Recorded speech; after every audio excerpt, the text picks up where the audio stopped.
Greetings from Seoul, Korea, and welcome to the GSL August. I am Tasteless, and with me is my hetero nerd life partner, Artosis. How are you doing? I'm doing so great after seeing those little intro videos of everyone. Those were funny. Those made me almost as uncomfortable as the people in them. That was pretty cute. I love those videos, Tasteless. This is a great group of people for those videos today. Hopefully the games are just as good. Yes, just as excellent. Yeah. This is, of course, a GSL special thanks to our sponsors at Pepsi, G-Skill Razor. We love you guys, and thank you, viewers, for joining us as we're going to have some very exciting Code S games today. We already had a few interesting games earlier here, casted by Moletrap and Doa. Yeah. And I'm pretty excited about today, actually. We have a great lineup. One of my favorite players right now, Puzzle, is playing today, Tasteless. And that's going to be a lot of fun. Puzzle is sick. I'm really excited to see. Why are you laughing? I had to pull the mic out of my mouth, man. Whoever sat in this chair today. I think it was Doa. Doa's head and face I don't know, shaped man. differently. Maybe he's like two-dimensional. You got more of an angular kind of face. Yeah. You know, Doa's face a little bit different. Yeah, I've had that too, where my mic's been moving around a little bit.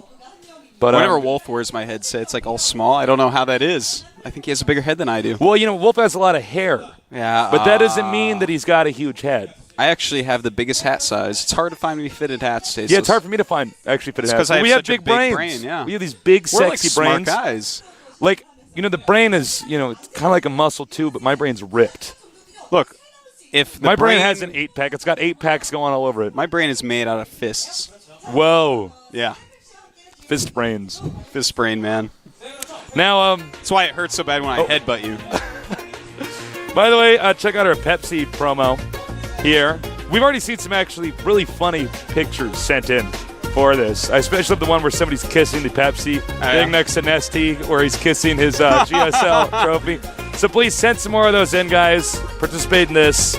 It's a really easy contest that really allows us here at GOM to kind of interact with you guys, the fans, and you guys to interact back with us. Speaking of interacting with GOM, feel free to add GOM's Twitter. It is GOMTV. Also add Artosis. His Twitter ID is Artosis, and mine is Call Me Tasteless, because somebody went in a time machine and took Tasteless back when Twitter first came out. That's right. And now I had to take Call Me Tasteless. Call Me Tasteless. I bet you this person has so many followers and has no idea why. Yeah, could be. Could be. That's what happens when you make an ID that's actually a word, Artosis. Your name is just Artosis. It sounds kind of like a hip disease or something. I knew I could always get Artosis on every site. That's why I made it. It sounds like the name of a quirky wizard.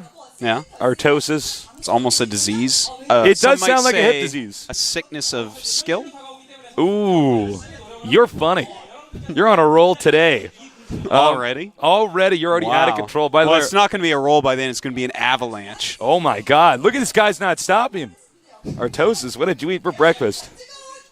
Some eggs. Hot sauce. A little bit of mixed vegetables. Hot sauce on eggs is good. Well, it was Chipotle Tabasco. I actually am, like, the as best you know, Tabasco. I have, like, every kind of hot sauce in my house. What I need to do is become a superhero and have a utility belt with different hot sauces. Yeah. All right, that I can go around fighting food with. Here are results. Artosis, take it away. MMA and Nesty both advance, as well as Optimus and MVP. That makes some pretty sick round of 16 matches, as you see here. Can Nesty get through this insanely hard little Terran bracket? We also see that this morning. Bomber and Huck made out. Congratulations to Huck. Of course, Killer took third, and Violet falls the up and downs. Our Group D, we had Keen and Nada making it out. Did not expect Keen, I have to say. A little bit lucky I felt getting out of there, but Coca and Alicia, they're going to have to try better next time. Yeah, that was a shocker of a day there, especially with Alicia.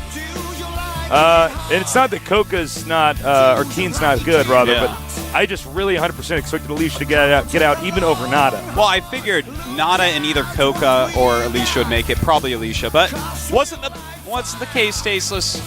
Now we're going to have the first place of this group facing off against the second place of the next group. Oh my God, these groups are so good. Yeah. I am like we got completely old faces and new faces. Yeah. Byun Zenio, man, the saga continues. How many times have these guys hit each other? Unfortunately, this time it is not going to be on Terminus Re. We've seen some crazy games between them there. But that's going to be a great match. ASD and Puzzle. Then, of course, we're going to see Trickster versus Young in a live versus top. All awesome matches. I'm actually wiggly and jiggly with excitement, especially I'm really interested to see Trickster playing. He's going to be going to MLG with us, Tasteless. Yeah, by the way, guys, if you can, make it down to MLG or at least tune in, or you're ruining esports. You don't want to ruin esports, so come check us out down there. We'll be down there, so it'll be a lot of fun. I love doing the MLGs, love working with those guys. Absolutely, man. Great event. Well, who do you think is going to make out of this first group, Tasteless? I think Byun will no matter what, and then maybe Puzzle. I do want to give some credit to Puzzle. Yeah, look, Zenio's good, but what I've seen from Byun as of late is just such good stamina. I think it's actually going to be Puzzle in first, Byun in second. That's my take. Oh no, that's a totally realistic I feel like they're thing. both. I mean, ASD and Zenio are both really, really good. Like I think both these guys should be in Code S. Yes, but I think that Puzzle and Byun are both like easily top 16. Yeah. Now we're going to show a little opening of the group stages here. 아, 네, See what actually 그냥 happens. 받았어요. 2조에 좋은 기억이 남아서. 그 밑에 그 바로 아래가 누구? 정동현! 진짜요? 네. 멋있는 척 하고 싶었어요. 네. 안녕하세요. 2조. 네, 안녕하세요. 그냥 멋있는 척 한번 해본 거예요. 아닌가요? 켜요. 네. 최정래요. 현우로 선수. 현우로. 좋은 경기 했으면 좋겠습니다. 전 좋은 경기 할 만 없고요. 치즈를 쏘더라도 그냥 끝내버리겠습니다. 저랑 하고 싶으세요?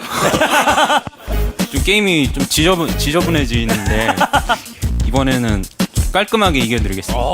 그냥 이 선수랑 게임하는 게 재밌어요. 근데 방금 깔끔하게 이기신다고 하셨는데 지저분하게 드리겠습니다. 처음에 뭐 라이벌 관계가 네. 형성되는 것도 뭐 나쁘지 않은 것 같아요. 뛰지는 않았고 이대진 선수. 붙였습니다. 그냥 느낌이 왔어요. 느낌이 왔어요. 어떤 느낌이냐고요? 왠지 딱 이길 것 같아요. 제가 그 느낌을 바로 바꿔드리겠습니다. 어제 한번 봅시다 그럼. 프로토스? 프로토스 쪽인데요? 정민수인가요? 김상준! 오! 일단 제가 레더에서 많이 졌어요. 그래서 방송에서 한번 해보고 싶어서. 현우랑 잘 얘기해서 네. 잔류도 허락하지 않겠습니다. 저번 조지명식 때 화내고서 반응이 안 좋아서 이번에도 화 안 낼라 했는데 화가 나요. 일단 김상준 선수랑 최정민 선수를 잡고 2승으로 올라가겠습니다. 처음으로 코데스 직행 티켓을 얻었는데 바로 떨어질 일 없이 연습 많이 해서 좋은 결과 있도록 하겠습니다. 저번 시즌에는 4강에 들어서 강아지를 샀어요. 근데 막상 사니까 사료값하고 예방접종값이 만만치가 않아서 이번 시즌에는 꼭 4강이 아니라 결승까지 개왕권을 서서 한번 올라가도록 하겠습니다. 네, 제가 특별한 사람에게만 해주는 세레머니가 있거든요. 이번에 꼭 다시 한번 이기고 세레머니를 보여드리도록 하겠습니다. 김상준 선수, 절 잔류도 허락하지 않기 때문에 아이디가 퍼즐이니까 그 퍼즐 제가 다 합쳐놓도록 하겠습니다. 현우도 그렇고 저도 그렇고 최정민 선수도 그렇고 이대진 선수한테 질 거라고 생각 안 하거든요. 그래서 바로 송영준으로 보내드리겠습니다.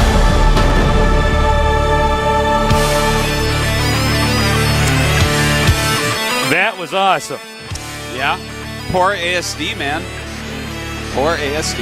Well, he's sort of overshadowed by some of these other players here. Yeah, I can't believe he actually picked Puzzle. Puzzle is actually, at the moment, one of the scariest Protosses in the entire world. I know. And he's like, well, I lose to him a lot, so I should play him in a match that's very important. That is not how you want to do it. No, it's not at all. I'm going to get my, I'm going to look through the audience and I'm going to say, all right, where's the stump nerd? Where's the guy with no hands? Yeah, man, I tell you what, it's not like, you know what?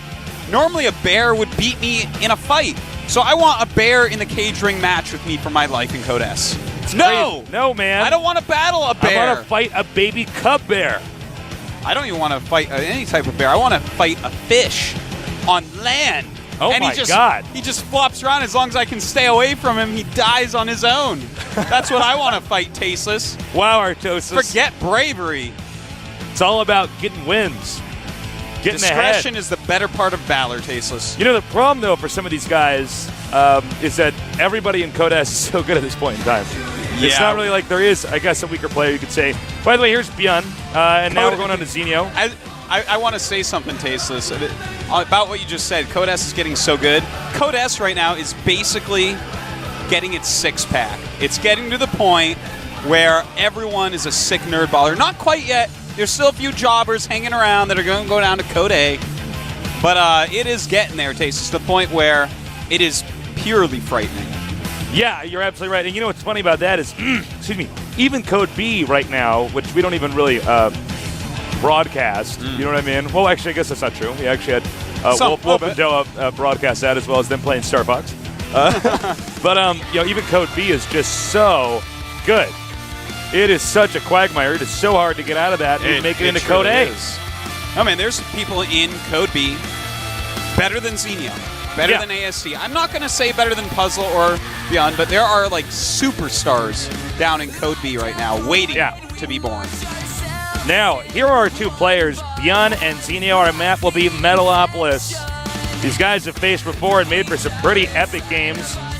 As you can see, Belshire Beach eliminated by Byun. Not really too shocking. Terrans don't like playing against Zerg on that. Zelnaga Fortress eliminated from Zenio. Pretty standard pretty map choices. Sensible. And we're going to have it on Metalopolis. Pretty much everyone. This is one of their favorite maps. This is like the nada of maps. Like, everyone just loves it. It is. It's like the Python. Yeah. In StarCraft 2. Python, of course, famous map in StarCraft 1. All right. It's time. The countdown has started. Byun, our Terran, Zenio, our Zerg. The first match here, so pivotal in the Code S group. Who's going to win? We're going to find out here in just a little bit.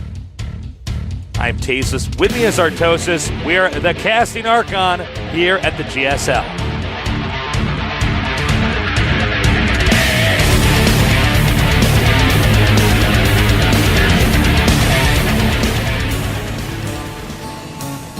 Over here in the red, we have the Energizer Byuni, most stamina I've ever seen out of any player, especially with Terran. He is 10X Byun.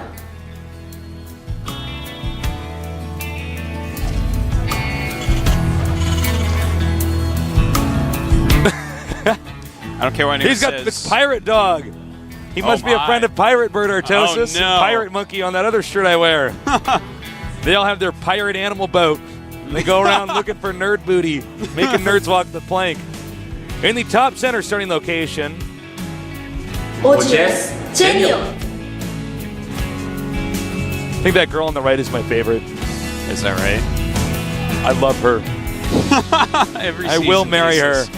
What are all the other girls Well, gonna she's think? different from the other girls, Artosis. Oh. Yes. I'm sorry for ever questioning You don't know your what pure love is, Artosis? No. It's seeing a 3-second clip of somebody and deciding you want to spend the rest of your life with them. Love at first video clip. Yeah. That's what it is. Well, Don't talk about my future wife in any bad way. I won't do it. I'm crazy. I'm Love sorry. makes me crazy. I see that. You're a crazy guy. We do have a hatch first build from Zenio. Byun, on the other hand, getting his quick gas. And he's left his barracks in just the right position to be able to get an add-on. So we might be seeing Reactored Hellions, or we might see a Reaper. Byun is a fan of Reapers. He's a Tech Lab Terran. Unlike many of these other Terrans we see. He's a tech-tabular Terran. Energized Byuni. All right, it is going to be a Tech Lab. I really the people I think of with Tech Lab builds against Zerg are Lin. Oh, hold on. Oh, I'm sorry they can't understand. It's still awesome. Wow. There's Of like course. no reason to make a joke there, but I love it. I love was it. perfect. Of course, if you're in our studio, you only hear the Korean commentators. Unless you We're sit tucked real up. close. Yeah, we need to convince him to get little headsets or something. Yeah. But yeah. Once some guy was in here and picked up some wireless signal with his laptop and was trying to listen to us live. But Oh no, I guess you could. We have Wi-Fi in the studio. Yeah. Yeah, you could do that. Yeah, someone was doing it once. He was telling me. That's smart. Well, right now we do have the Reaper has popped out. A second Reaper on the way. I love double Reaper openings. Oh yeah, it's so strong. You're gonna kill Zergling so quickly. Yeah. All right. And look at this. He's going right for some drones. Tasteless. Taking Nice. one out with the help of that SCV. Yeah, He's able to two-shot. Trying to take out these Zerglings now. A little bit of miss micro there, but he's already doing a ton of damage here. Yeah, man. 6 to Zenio. kills, 2 of which are Zerglings. That means 4 drones. Byun taking a nice and strong early lead. Just absolutely well done. Speed just starting for Zenio, so as these other Reapers pop out, in fact, he has another one with another on the way. He's continuing to go for Reapers, Artosis. Yeah. And, you know, if Zerg isn't fully prepared for this, the game could end right away. Quite true, Tasteless. The Queens are going to be a good defense. In fact, he might lose this red one pretty quick, and yeah, he does go down to that Queen, but killed another drone. And these are great, man. I mean, they're giving him map presence. He's getting stim in the meantime, just making a few more Reapers.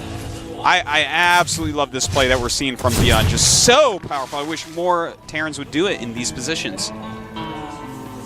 I'm wondering if he's going to make any... No, excuse me. He's actually now switching into Marines, excuse me, as I saw there on the tab. But he could still do a little bit more damage with these Reapers. He can, of course, deny creep tumors here and take out more Zerglings here in the front. Oh, and look at that. Nice jump up there. Oh, beautiful. He almost got that drone. Now, I think he's going to probably withdraw pretty quickly here. And he's already starting to, as Zenio does come to scout. He knows that Speed should be finishing any time now, and he's quite right. This situation could not be worse right now for the Zerg, because not only did he lose some drones, but during that attack, Byun made an additional command center. Yeah. So he's got some nice economy going, man. He's got his 3 barracks up. He's going to go mostly Marines, it looks like, and I'm sure this factory would be for some siege tanks. Probably just hit a very strong timing push. He's already killed so many drones that it's 27 SCVs against 27 drones. And don't forget, Tasteless, that he has mules. yeah, mules are pretty good. They're even better than the animal mule. Actually, mule is not one of my favorite animals. You know what, Tasteless? The mule is the backbone of civilization. I don't know what you're talking about. Without mules, how would we have carried bags up and down mountains? How would we have pulled small carts? We would have used elephants. What about in colder areas where you need a mule? We would have used woolly mammoths. This is, And what about on slim mountain roads that they didn't fit on? we would have used tiny elephants. You enslaved baby elephants, Tasteless? Look, man, You're I'm going to put this down right now. despicable. Elephants are actually better than mules. They are better. Well, let's compare it in StarCraft 2 terms. For the elephant, we'll take the Ultralisk. Okay, yeah, I was going to say the elephant would have to be the Ultralisk. Is an Ultralisk actually better than the mule? I bet you 9 out of 10 Zerg players would rather have mules than Ultralisk. Well, that's just because the Ultralisk is lazy and doesn't want to mine minerals. I mean, that thing could pick up an entire patch. Oh my god. Think about that. Someone goes and right-clicks it onto a patch and breaks the game because it works? Just saying. Start casting Ultralisks.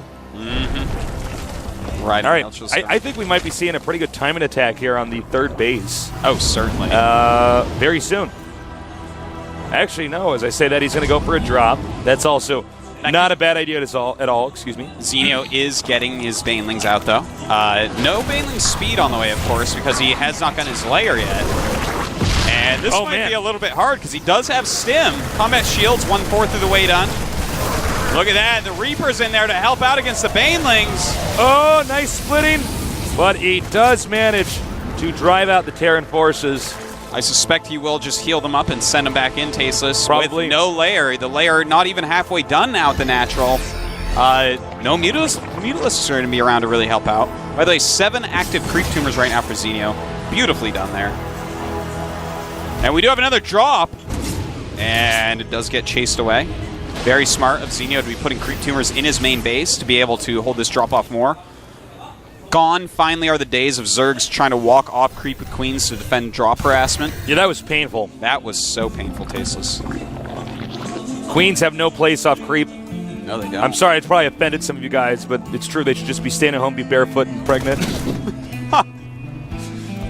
Now, Zenio does start Baneling speed. But can I just point out, Zenio's creep spread is pretty good right now. Yeah, he's doing a great job. He really is. I'm totally digging the creep spread, and we do have a nice scan here, trying to get rid of some of this creep spread, beyond realizing that it is becoming an issue. Very nice there by him. He took out all the creep tumors there, but looks like the queens are going to come down and replant those creep tumors. Now we have Spire about, 1/3 of the way done. And if Byun's going to do any more drops, he's going to need to do it before the Spire completes. Yes, that's because very after true. that, I know I keep harping on this, but I don't know why some of these players are doing it when they start sending these drops out with one medevac. They're not attacking with their entire army either. Yeah. And then they just basically put 8 Marines in a gift, gift wrap them and give them away. You know, the one time when it is good would be a map like, let's say, Tal'Darim, let's say Terminus Re, where it's late game, you know where the mutas are, and they have expansions that are very far away. When you can force the mutas to go and respond to these things, then get out of there so they can't really find them, that type of scenario is great, but just blindly doing it, we've seen a lot of Terrans lose games because of that. And here we go, a nice little stim timing here. Sieging up some tanks, moving back from the Banelings. He's got to target the siege tanks, though. Ooh, Not that was a targeting really right off. bad attack there by Zenio. Yeah. Now, what do you think about this elevator push? I kind of like it, man. This is just kind of a harassment-based push right now. He's already done a lot of damage to Zenio. Keeping the pressure on after a lot of damage can be a very good idea. Just using a few Marines right now. Mulisks are on the way, though, so he is going to have to be careful. Yeah, because if enough mutas get out, all of that's going to die. But we'll see. I mean, a lot of Banelings and Zerglings have been killed off here, and don't forget he can reinforce this with more Marines being rallied to that location. Quite true. We do have Mutalisks popping out. Takes a ton of them, in fact. It's a very good economy right now for Zenio. But he's got to be careful. He can't be too cost inefficient. Loading up a few more, and I love it. Putting the siege tanks up there. That the Marines is a have brave more move. Yeah. Well, he's definitely committing here, but the Marines are going to have more room here to kind of maneuver around and poke. And I like that he only stemmed those bottom Marines, didn't stem his whole group. And here we go, the Marines attacking. They do have to pull back. Baneling hitting quite a few, and the Mutalisks with Zerglings taking out those top ground siege tanks. Byun may want to be careful about continuing this. With only one siege tank down there, Banelings and Zerglings are going to multiply in their efficiency. Now, this is going to be well, hold that thought. We have more Banelings coming down now. Marines moving up, and I do like what we're seeing here. A counterattack right now into the Terrans. I mean, he needs to stop these reinforcements, but at the same time, he's got to make sure that these Marines don't do any more damage. And as you can see, Byun's main is basically naked. Yeah, Byun was so hyper-aggressive this game. Pesos does have to pick up right there. Not a lot of siege tanks left still, just 2 with his attack army, and he's taking a ton of damage at home. Well, this may be too many Marines, though. They do have 1-1 upgrades already. Meanwhile, Zenio just has the +1, so the Marines not taking a lot of damage with the medevacs, with their combat shields, against any circling attacks. And now he's over here to where the drones are. He's doing a lot of damage here. He's got to be careful not to overextend himself. Byun spread out pretty thin here. The tank's now being taken up, but there's still this large Marine ball that ultimately he's got. Oh my God. Yeah. All right, if we can just rewind here a little bit, I got to be critical of Byun. I know I was asking you earlier, what do you think about this push up here? Honestly, I hate pushes like that, elevator pushes. I feel like they're only good if you're going to do a little bit of harassment, not good if you're going to try to push in here and end the game. Well, it's way too complicated. It looked at first like he was just doing a bit of harassment, but as StarCraft 1 players do know, if you overcommit and try to kill someone with that, it's too time-consuming, and counterattacks own you. And now we do see that Zenio has taken the supply lead.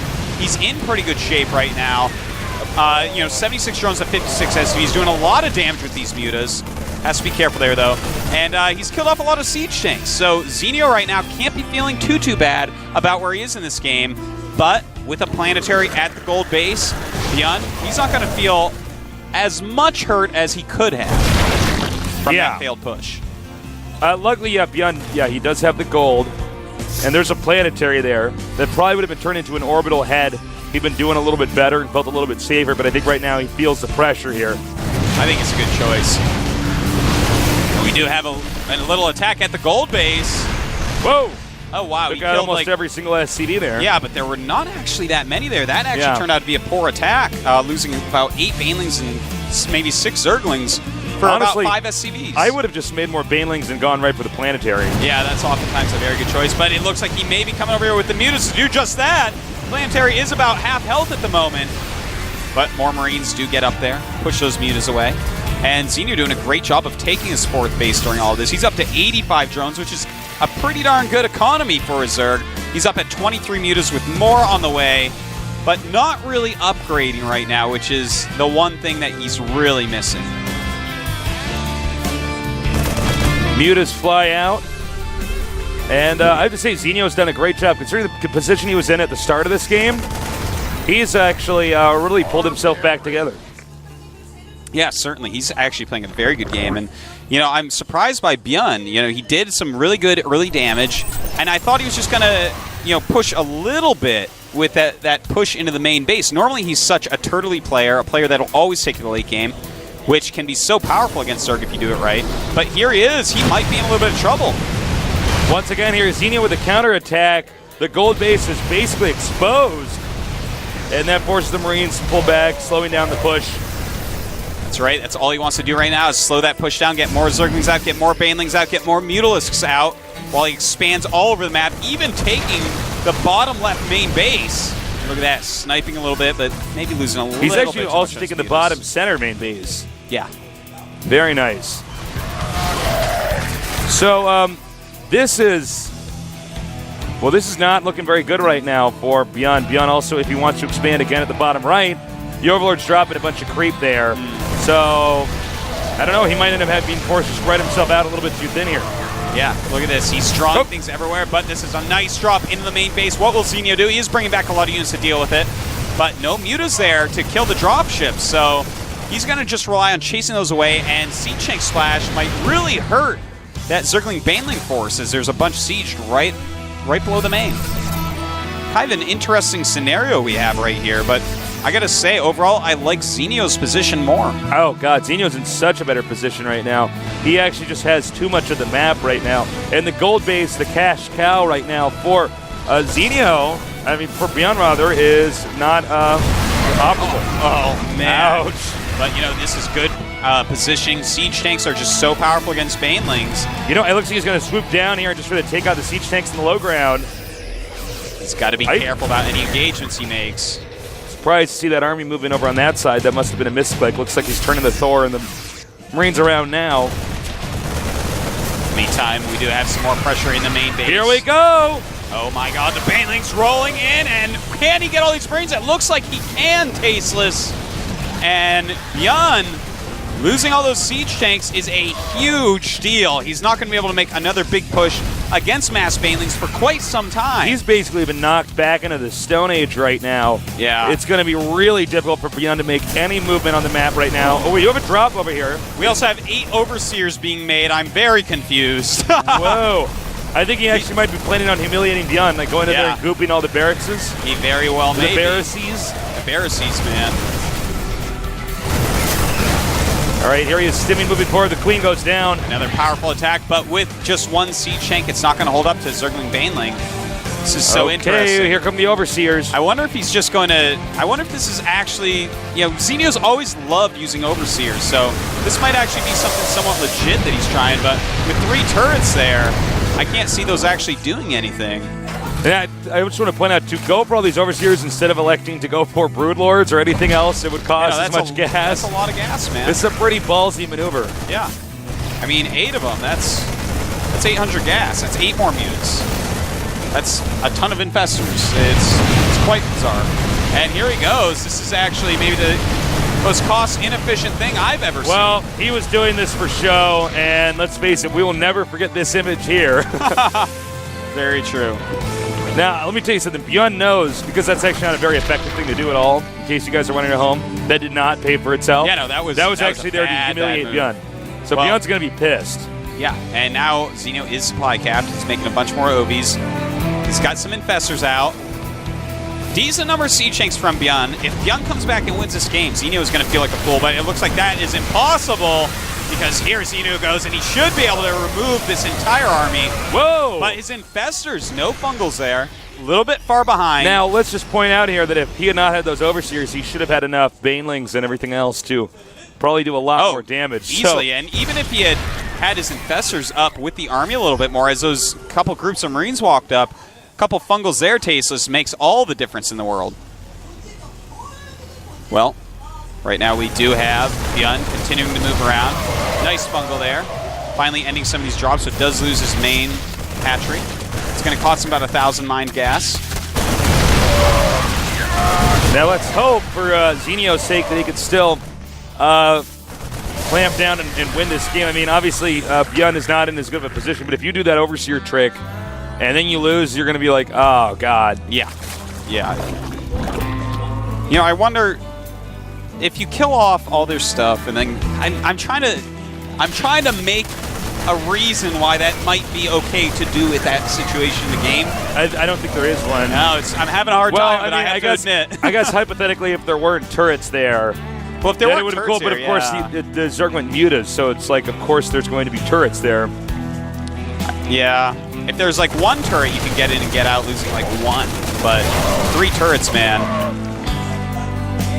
All right, Greater Spire on the way. And when the Greater Spire comes out, I don't know if he can recover. A lot of SCVs being picked up here as well. Terran trying to expand at the same time he's pushing. And that one Overlord is really screwing it up for him. Yeah, look at this. We have nice Zergling counterattacks. Byun trying to push through the center of the map, but again, I mean, he's lost too many units too many times, and this push is a bit too slow. I'm guessing that when his army is wiped out, which it inevitably will be, I don't see this army moving all the way around the map and taking everything out. I think we're going to see him GG. Yeah, I would say so. And once again, Zenio with this small Zergling counterattack, really slowing down Byun's 4th base. And Zenio's just, he's quite confident, man. He's just sitting tight, waiting, and, well, here we go. It looks like he wants to kill him finally. Infestor's coming in, not even really doing much. Complete ownage. That, I do believe, especially if it's followed up with a counterattack, yeah, that should be GG here. Oh, certainly, yes. Byun has to realize, and there we go. I gotta say, I'm very impressed with how well Zenio played, but Byun, oh, look at that. Oh, look at that. Getting a little salty there. Yeah. Zenio, he played extremely well. And he was on top for a long period of time in that game. I mean, as we know, the Energizer Byun, he lasts. He's got the stamina, but the position was just too good for the Zerg. I'm surprised he went against his normal style. I mean, the Reaper opening was unbelievably effective. One of the most effective Reaper openings against Zerg that I've ever seen, in recent times at least. And then he went ahead and overcommitted. It looked like he was just going to poke a little bit with drops and like a siege tank. And I was like, oh, this is really smart. Yeah. You killed a lot of drones. You're forcing a lot of Zerglings. That's even less drones long run. Then you can run away. But he just kept committing, committing. Elevator pushes never work. Remember in Starcraft 1, you were a Terran player and I was a Protoss player. I know when the guy was doing elevator push on me, I'm like, you just expand a lot. This is fine. I'm just going to keep expanding and running in there and killing some stuff and going back. And eventually you win because to port your army up to the high ground and then bring it back to the low ground. It's actually too time intensive. Yeah, it's way too You're actually against a wall, so you can't run away. And I know some of these guys are like, but tasteless. They have 4 APM. It doesn't matter. Even with that, it actually is. There's a lot of problems too with much stuff to do. Half of fighting against Zerg is actually just running away for so long that your siege tanks keep punishing. He's like bringing his siege tanks up to the high ground where he can't really protect them because he has to lift off his Marines. Can't run them back anymore. If the main hatchery was closer to where he was pushing up from, but that was actually a pretty long distance. Yeah, if you were like actually literally tanking it as soon as you drop tanks to the high ground, sure. But that would be acceptable. Byun, I'm really surprised that he went for that such a dedicated push there. Well, our next match, FXO ASD against Zenix Puzzle. It's going to be a lot of fun, man. Well, I love watching Puzzle play. Yeah. Puzzle, he is really determined in this tournament. Protoss has not been doing that well in Korea recently, and I feel like he is the missing piece. Yeah. It took me a minute. Took you a while. I'm like staring at you smiling. I was buffering that joke. Oh, okay. Now here's ASD. You're on QuickTime. You hit the back 30 seconds. Oh, God. I remember when I actually used QuickTime. Now, this guy is a very good player. I think he's a little bit overshadowed by people like Puzzle, Byun, and Zenio. People were talking some trash in his group on him, man. Yeah. I would say not one of the strongest players in Code S for sure. If he were to make it to the round of 16, I'd be very surprised. And here is his opponent, Puzzle. And don't be confused by his record here at the bottom of our screen. He's actually a very scary Protoss player. Oh, yeah. He's kind of the new nerd on the block here. We haven't seen him very much. He's been talked about a lot. He's like, if there weren't a couple other players like Dongregu, DRG, and Bomber, and people like that, more people would have been talking about Puzzle. He was talked about a good amount, but Believe me, this guy is serious. He's the real deal. He's one of the Protosses that I actually go at home and watch every match I commentate of him again. He's good. And I feel like he's looking at us or something right now. This one's for you, Artosis. Protoss for life. I'm the missing piece of your Protoss pie. Now, as you can see, Crossfire was eliminated here by ASD. And Puzzle eliminated Antigua Shipyard. Antigua Shipyard is one of the newer maps we have here. So he might not have as much experience on that. Our map will be Terminus Reed. This could be a pretty long game.